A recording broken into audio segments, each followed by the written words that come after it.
Hi, John, or whoever this may concern.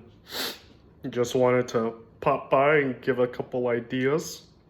Um, on your practice stream yesterday, I left a comment. I don't know if I made any sense, but I felt really compelled to record something to elaborate what I was talking about.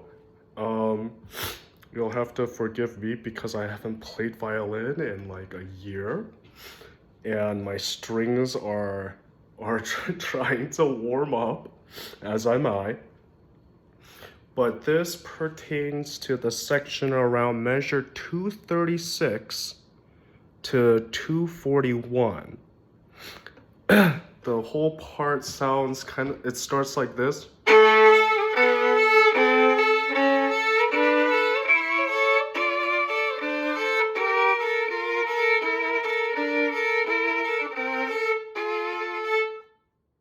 So right where I stopped is where I want to make the comment.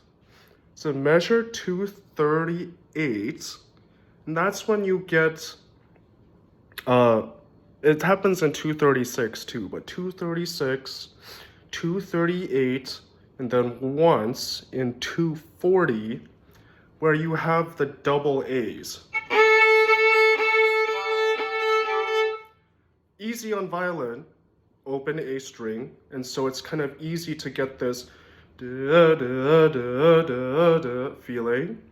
But on guitar, this part is so difficult because the first A of these ties, right?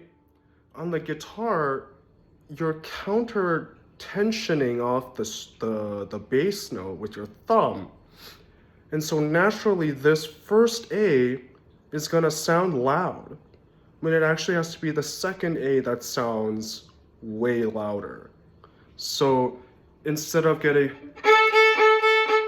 or let me try it. So I should sound like this, right?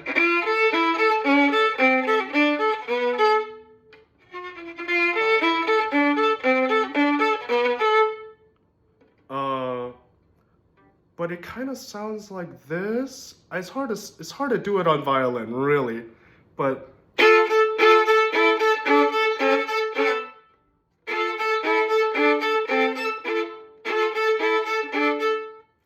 essentially that's the first A's. Maybe even just take them out where there are repeated A's, because otherwise it's going to not sound like a slur. So at 238,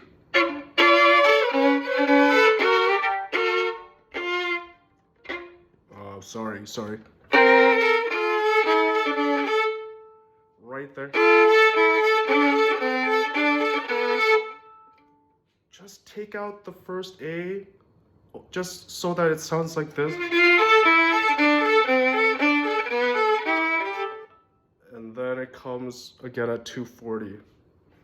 I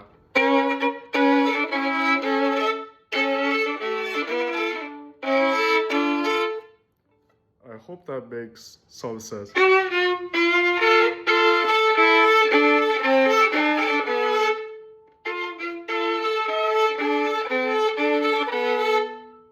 Easy on violin, open A string, but on guitar, maybe try it again.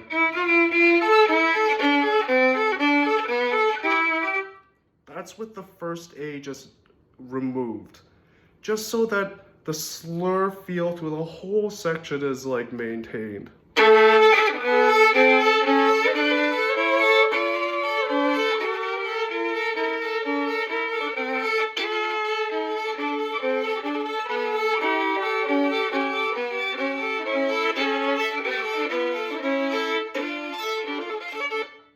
So on and so forth.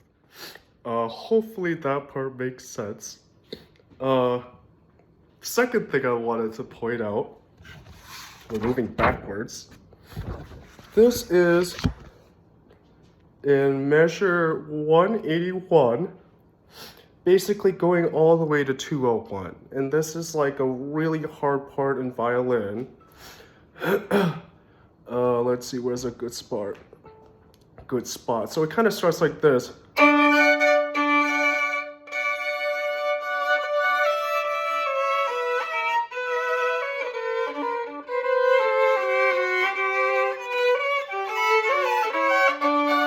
Right?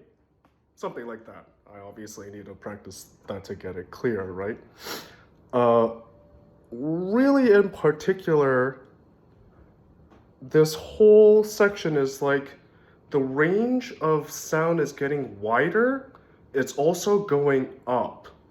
So from the very beginning, the range is like very small. Then you start getting sixths, or starts in thirds, then it's more in sixths, and then it's more in octaves. Range is going up. And so towards the end, around 194, pick up to 194.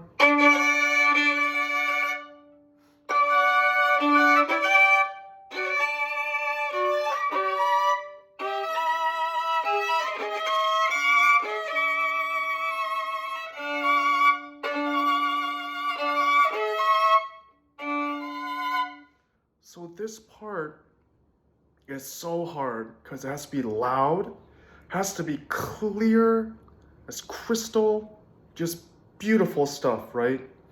And on the violin, it's a little bit easier because obviously there's sustain, right? And guitar, it's like, how do you get the same amount of sustain in such a a moment with such vitality? And an idea in violin that we use all the time, and I don't think hardly ever hear it in guitar, is that as your range goes up, the point of contact for where your sound comes up should be going up. So if this whole side is like the fretboard, and this is kind of the range that you normally pluck your strings, it's like you gotta proportion it out the two zones so that as you're moving up here, you're kind of moving proportionally in this area too.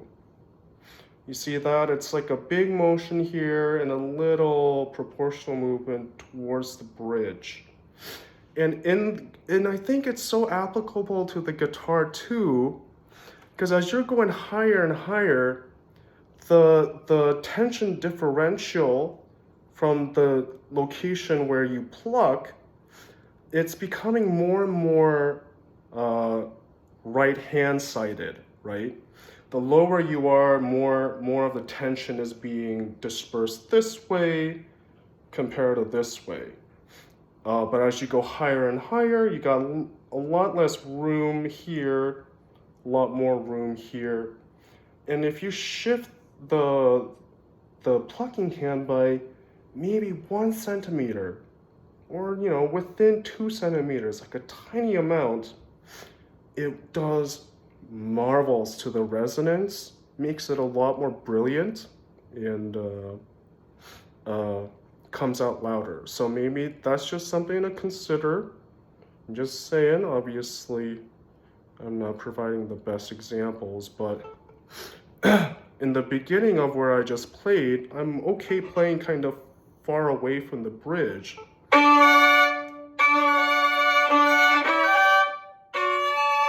But as I play, notice how it just gets over here.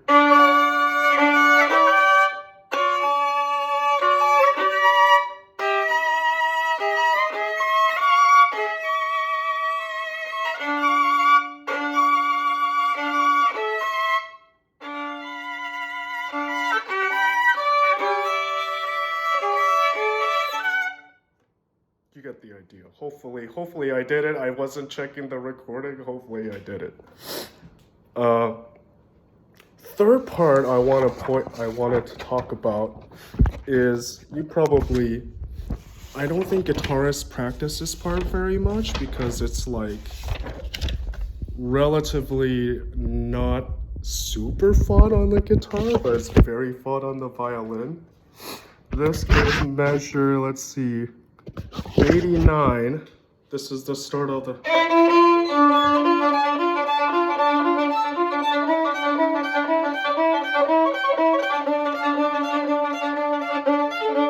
Right?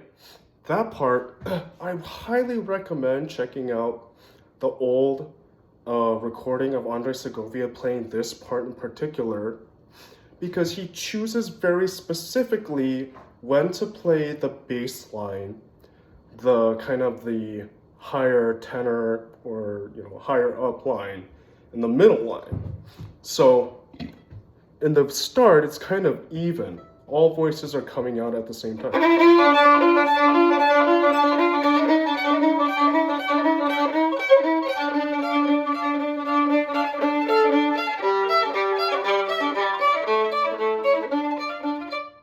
This is where we start adding the bass emphasis.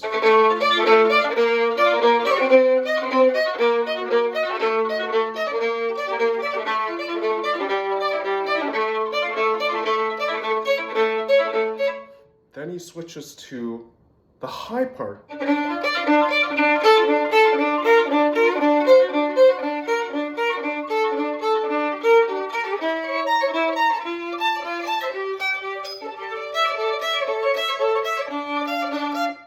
Now is the in-between note.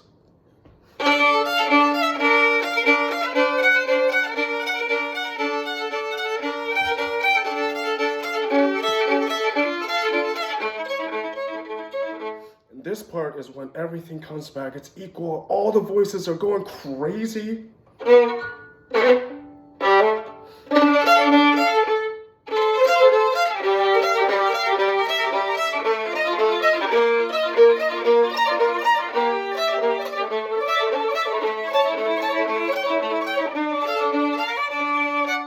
And this is kind of my decision here, is to go back to the middle note.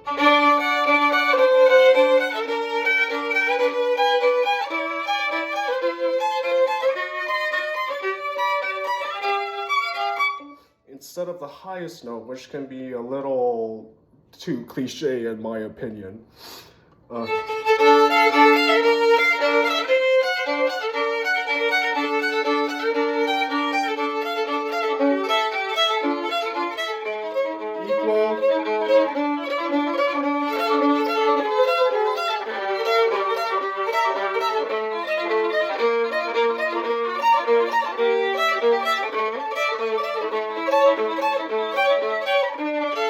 Middle.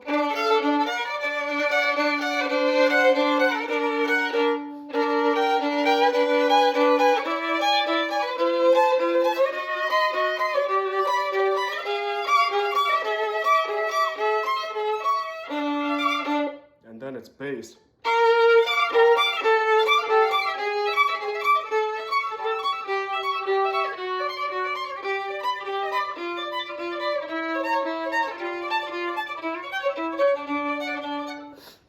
I know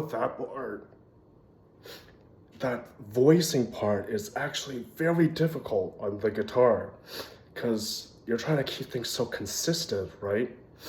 And it's much easier to play it messy and still sounding pretty good on the violin. A lot of people would be like not happy with me playing like this. But the idea is like first start kind of equal and then shifting to a bass line. Then the same line comes back in kind of the tenor area. And then it's the middle tone. Then it comes back, all the voices come together, everything goes crazy. You're going up higher and higher and higher. I choose to use the middle note for that as part of the voicing that I put out. And then when it's like the climax of that moment, I really like bringing out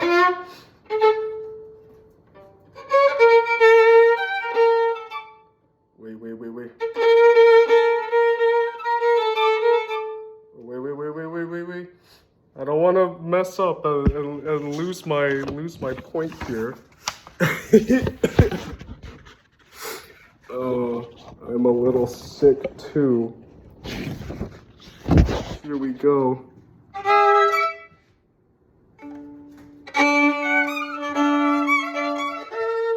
Oh no, my music.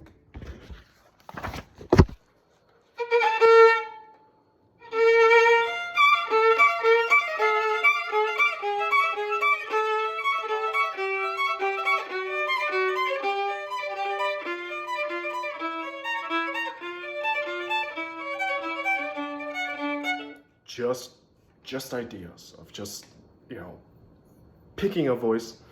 I'd like to hear your opinion on that part because I think that a lot of people think like just keep it even. That's what you're supposed to do, and to a lot of people's ears, that's what is kind of supernatural. But it's like you're playing to the statistical average there. You know, if you want to do something cool that strikes really strong for just a smaller audience, I think that doing those voicings is really what's gonna make you feel very unique.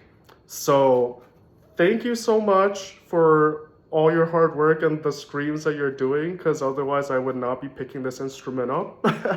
I would be continuing to do piano stuff. But if you see, I just restrung my guitar. There's my kitty. So I'll probably, hopefully, be making guitar videos soon and growing out my nails there. Anyways, hopefully some of that makes sense and some of that you can just consider. Okay, thanks a lot. Bye.